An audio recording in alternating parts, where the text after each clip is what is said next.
Hello student, তোমরা কেমন আছো? আশা করি তোমরা সবাই ভালো আছো। প্রতাপ একাডেমি কোচিং পরিবারে তোমাদেরকে সকলকেই স্বাগত। তোমরা যারা একাদশ শ্রেণীতে ভর্তি হয়েছো, ইতিহাস সাবজেক্টটি রয়েছে তোমাদের জন্য, আজকের আমি নিয়ে চলে এসেছি ইতিহাসের চ্যাপ্টার 1-এ গুরুত্বপূর্ণ কোশ্চেন উইথ অ্যান্সার আলোচনা করবে। তোমাদেরকে বলে রাখি, তোমরা যারা একাদশ শ্রেণীতে ভর্তি হয়েছো, ইতিহাস সাবজেক্টটি নিয়েছো, ফার্স্ট সেমেস্টারে তোমাদের ফুল মার্কস থাকবে কিন্তু 40। তোমরা যারা একাদশ শ্রেণীতে ইতিহাস সাবজেক্টটি নিয়েছো, ইতিহাসে তোমাদের ফার্স্ট সেমেস্টারে 40 মার্কসের এমসিকিউ ও এমআরসিটি এক্সাম হবে।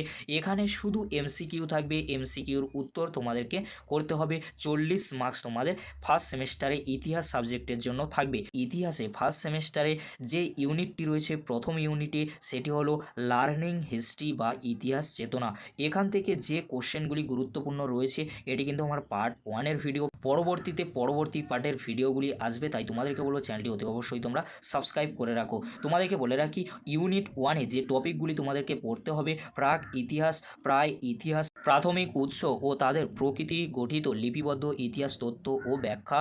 2 নম্বর টপিক রয়েছে মধ্যযুগীয় ইতিহাস রচনার ক্ষেত্রে গুরুত্বপূর্ণ তথ্যাদি। আর 3 নম্বর টপিক রয়েছে ইতিহাসের সময়ের ধারণা, ইতিহাস এবং কালানুক্রমের রৈখিক এবং চক্রাকার পর্যায়ক্রম। তোমাদেরকে বলে রাখি, এই 3টি ইউনিট কিন্তু ইংলিশে ছিল, আমি কিন্তু বাংলায় তোমাদেরকে দিয়ে দিলাম। এবারে তোমরা দেখে নাও 1 মার্কসের যে কোশ্চেনগুলি এমসিকিউ আকারে আসতে পারে। ফার্স্ট কোশ্চেন, কোন দেশকে পিরামিডের দেশ বলা হয়? মিশরকে।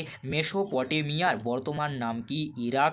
প্রাচীন মিশরের শাসকদের কি বলা হয়? ফেরাও। হরপ্পা সভ্যতার কোথায় বৃহৎ স্নানাগারের সন্ধান পাওয়া গেছে? মহেঞ্জোদারোতে। ওয়েলথ অব নেশনস গ্রন্থটি কার লেখা? Adam Smith. মুনতাখাব উব লুবাব গ্রন্থটি কার লেখা? কাফি খান। ফুতুহ উস সালাতিন গ্রন্থটি কার লেখা? ইসামির লেখা। মিশরের প্রথম পিরামিড কোথায় নির্মিত হয়? থিবসে। এ পর্যন্ত সবচেয়ে পুরানো জীবাশ্মটি আবিষ্কৃত হয়েছে কোথায়? আফ্রিকায়। হাতিগুম্ফা লিপি থেকে কোন রাজার কীর্তি জানা যায়? কলিঙ্গ রাজ খারবেলের। নানাঘাট লিপি কে রচনা করেন? এতে কোন রাজার কীর্তি জানা যায়? ননিকা প্রথম সাতকর্ণী। এরান লিপি কে রচনা করেন? এতে কোন রাজ্যের কীর্তি জানা যায়? বীরসেন দ্বিতীয় চন্দ্রগুপ্ত। প্রাগৈতিহাসিক যুগের ইতিহাসে প্রধান উপাদান কি? জীবাশ্ম। ইংরেজিতে প্রিহিস্ট্রি কথাটি প্রথম ব্যবহার করেন কে? Daniel Wilson.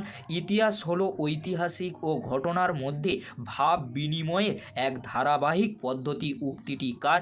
E.H. কার। রোমের ইতিহাসের রচয়িতা কে? লিভি।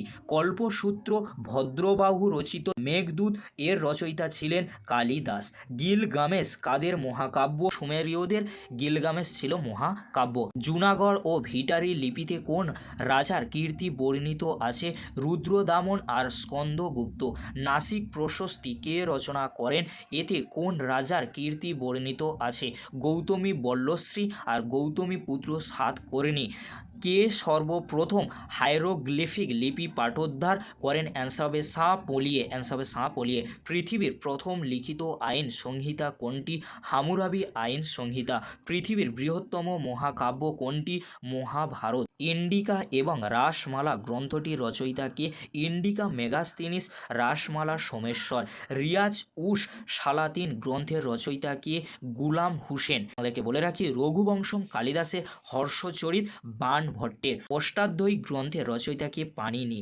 খালিমপুর ও কলিঙ্গ লিপিতে কোন রাজার কীর্তি বর্ণিত আছে? ধর্মপাল ও অশোকের। বাংলা ভাষায় ইতিহাস শব্দের অর্থ কি? ঐতিহ্য। প্রাক ইতিহাস শব্দটি ইংরেজি ভাষায় প্রথম কে ব্যবহার করেন? Daniel Wilson. কোন যুগে কোন লিখিত বিবরণ নেই? প্রাগৈতিহাসিক যুগে। রামচরিত মানস ও গীত গোবিন্দম কার লেখা? রামচরিত মানস তুলসীদাস, গীত গোবিন্দম জয়দেবের। রত্নাবলী ও প্রিয়দর্শিকা কার লেখা? হর্ষবর্ধনের লেখা। পবনদূত, ধৈ আর মিলিন্দ পনহ গ্রন্থের রচয়িতা নাগসেন। কোন যুগকে কোয়ার্টজাইট যুগ বলা হয়? প্রাচীন প্রস্তর যুগকে। ভারতের কোন সভ্যতা নব্য প্রস্তর যুগের সভ্যতা? অ্যান্সার হবে মেহেরগড়ের সভ্যতা। হোমো হাবিলিসের জীবাশ্ম সর্বপ্রথম কে আবিষ্কার করেন? LSB leaky. বৃহৎ সংহিতা ও পঞ্চসিদ্ধান্তিকা গ্রন্থের রচয়িতাকে বরাহ মিহির।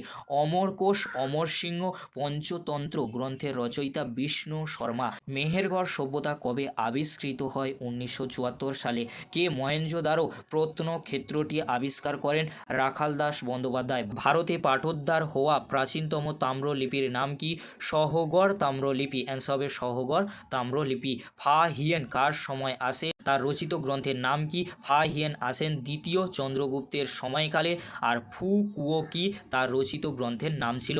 রামচরিত কার লেখা? সন্ধ্যাকর নন্দীর। পৃথ্বীরাজ রাস গ্রন্থটি কার লেখা? চাঁদ বরদইয়ের লেখা। মাধ্যমিক সূত্র নাগার্জুন দায়ভাগ গ্রন্থের রচয়িতা জিমুদ বাহন। গুণাঢ্য বৃহৎকথা আর্যভট্ট সূর্য সিদ্ধান্ত গ্রন্থের রচয়িতা। পাতশাহ নামা গ্রন্থটি রচনা করেন কে? আব্দুল হামেদ লাহোরি। ফতোয়া ই জাহানদারি গ্রন্থের রচয়িতাকে? জিয়াউদ্দিন বারেনি। সাম্রাজ্যবাদের যুগ বলা হয় কোন সময়কালকে? 1870 থেকে 1914 খ্রিস্টাব্দের সময়কালকে। ঐতিহাসিক এর কাজ বিচার করা নয় উপলব্ধি করা কার উক্তি? Mark block. কিতাব উল হিন্দ কার লেখা? আল বিরুনি। কাকে হিন্দুস্তানের তোতা পাখি বলা হয়? আমির খসরুকে। তাবাকাত ই জাহাঙ্গীরি গ্রন্থের রচয়িতাকে? নিজামুদ্দিন আহমেদ। সিন্ধু বিজয়ের কাহিনী জানা যায় কোন গ্রন্থ থেকে? চাচনামা থেকে। কিরান উ সাদা ইন গ্রন্থের রচয়িতাকে? আমির খসরু। তুগলক নামা গ্রন্থের রচয়িতাকে? আমির খসরু। ভারতে বঙ্গাব্দ সূচনা করেন কে? আকবর। নারায়ণী কাদের মুদ্রা? পালদের। জেন্দ আবেস্তা কাদের ধর্মগ্রন্থ? জোড়াথুস্ট্রীয়। বিক্রমাঙ্ক দেব রচিত কার লেখা? বিল হনের লেখা। আল বিরুনি কার সভাসদ ছিলেন? সুলতান মাহমুদের। তুজুক ই জাহাঙ্গীরি গ্রন্থের রচয়িতাকে? জাহাঙ্গীর। রেডিও কার্বন ডেটিং পদ্ধতির আবিষ্কর্তা কে? উইলার্ড ফ্রাঙ্ক লিবি। এই ছিল আজ আমাদের আলোচনা। যদি ভিডিওটি হেল্পফুল হয়ে থাকে অবশ্যই ফ্রেন্ডদের কাছে বেশি বেশি করে শেয়ার করে দিও। আজকের এতটুকু। পরবর্তীতে তোমাদের জন্য খুব তাড়াতাড়ি পরবর্তী MCQর ভিডিও নিয়ে হাজির হবো। ভিডিওটি দেখার জন্য তোমাদেরকে অসংখ্য ধন্যবাদ।